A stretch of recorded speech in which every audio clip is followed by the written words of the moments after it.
Retour sur 10 jours de régates et de fêtes pour les 10 ans de voile de Saint-Tropez. Un anniversaire qui n'oublie pas les années de New Largue dont elles sont les fidèles héritières. 300 bateaux classiques ou modernes se sont donc retrouvés dans le petit port pour l'occasion, offrant comme chaque année un superbe spectacle aux promeneurs. L'édition 2009 était également marquée par la présence de la flotte des Penduic.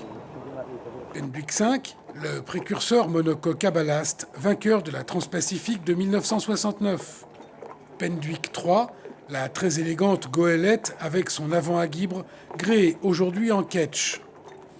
Penduic 2, premier grand bateau à déplacement léger, vainqueur de la Transat en solitaire, puis d'un grand nombre de courses. Penduic, le plan Fife, devenu légende, ou encore Penduic 6, le grand catch du Tour du Monde et de la stupéfiante deuxième victoire en solitaire d'Éric Tabarly. Sur l'eau, c'est le grand spectacle avec d'abord le célèbre Twiga 15 mètres JI, vaisseau amiral du Yacht Club de Monaco, qui doit cette année faire face à l'arrivée de Mariska, autre 15 mètres JI signé Fife, et qui, 15 jours à peine après sa mise à l'eau, montre déjà de belles performances. Piqué au vif l'année de son centenaire, Twiga mettait un point d'honneur à gagner toutes les manches. Toujours présents et aussi beaux à voir, les Moonbeam 4, Moonbeam 3, Dendara, Leilantina ou encore Havel, Pesa, Nan of Fife ou le majestueux Cambria, conçu par William Fife, lancé en 1928.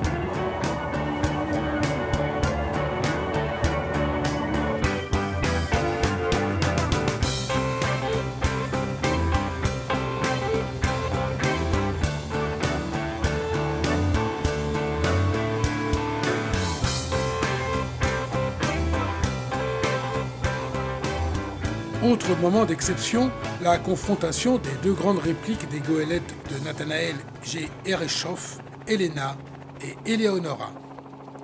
Eleonora, mise à l'eau en mars 2000, est une réplique exacte de la goélette Westward, lancée le 31 mars 1910. Conçue par Ereshoff, le magicien de Bristol, Westward, avec le capitaine Charlie Barr, a navigué avec succès contre des voiliers comme Britannia, l'Ulworth, Météor 2, et il a remporté de nombreux trophées. Sa sœur, presque jumelle, Elena, a été mise à l'eau le 22 avril 2009 et a bénéficié du savoir-faire de la construction d'Eleonora.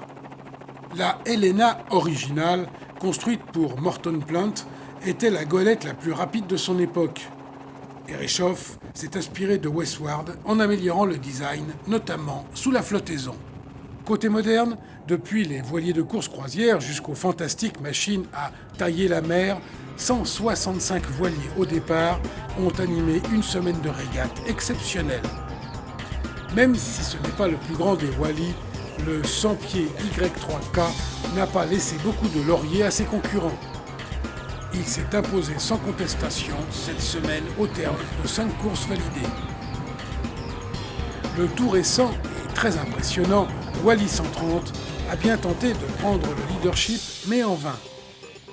Il n'en reste pas moins que ces incroyables voiliers aux lignes épurées où rien ne dépasse fascinent toujours autant l'œil du spectateur, surtout lorsque la taille des équipiers donne l'échelle de la bête.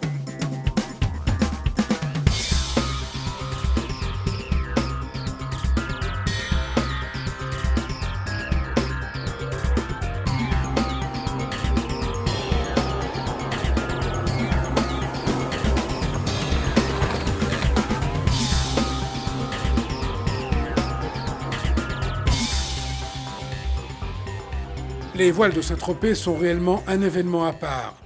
Un moment où un regard vous plonge dans le charme de l'exubérance d'un passé grandiose vers un futur inaccessible, digne d'un film de science-fiction.